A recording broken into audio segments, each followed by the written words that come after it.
ஒரு பர்ஃபெக்டான tea time ஸ்நாக்காகவும் சரி, டுகுவோட ஸ்நாக்ஸ் பாக்ஸ்க்குமே சரி, நான் இந்த டிஷ் தான் ரெகுலராக உனக்கு பண்ணி கொடுப்பேன். வெளியில் சிப்ஸு அந்த மாதிரி வாங்கி கொடுக்குறதுக்கு இதுவுமே நல்ல க்ரன்ச்சியாக தான் இருக்கும், ரொம்ப ஹெல்த்தியும் கூட. ஸோ இதோட நேம் பார்த்தீங்கன்னா ஆட்டா கீ மத்ரி.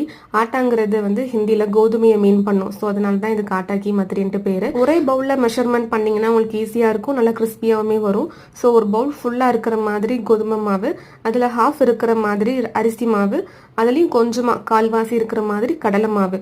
ஸோ இந்த 3 தான் கரெக்டாக எடுத்தாலே போதும். மெயின் இன்க்ரீடியண்ட்டாக நம்ம முறுக்குலாம் ஆட் பண்ணும்போது சீரகம் ஆட் பண்ணுவோம்ல, ஸோ இதில் வந்து சாய் ஜீரான்னு இருக்கும். சின்ன சீரகம் விட கொஞ்சம் சின்னதாக இருக்கிற மாதிரி இருக்கும், அது நிறையவே ஆட் பண்ணிக்கலாம், ரொம்ப ஹெல்த்தி கூட. ஸோ அதுக்கப்புறம் கொஞ்சமாக உப்பு, அப்புறம் மஞ்சள் பொடி கொஞ்சமாக, அப்புறம் காரத்துக்கு ஏற்ற மாதிரி சில்லி பவுடர். குழந்தைங்களுக்கு கொடுக்கறதுனால இது மட்டுமே போதும். ஃப்ளேவருக்காக கொஞ்சமாக பட்டர் ஆட் பண்ணிவிட்டு சப்பாத்தி டோ மாதிரி பண்ணி வச்சுக்கோங்க. அண்ட் தென் உங்களுக்கு பிடிச்ச ஷேப்பில் கட் பண்ணிவிட்டு டீப் ஃப்ரை பண்ணால் போதும். சூப்பர் கிறிஸ்பியாக ஒரு ஈவினிங் டீ டைம் ஸ்நாக் வந்து ரெடி ஆகிடும்.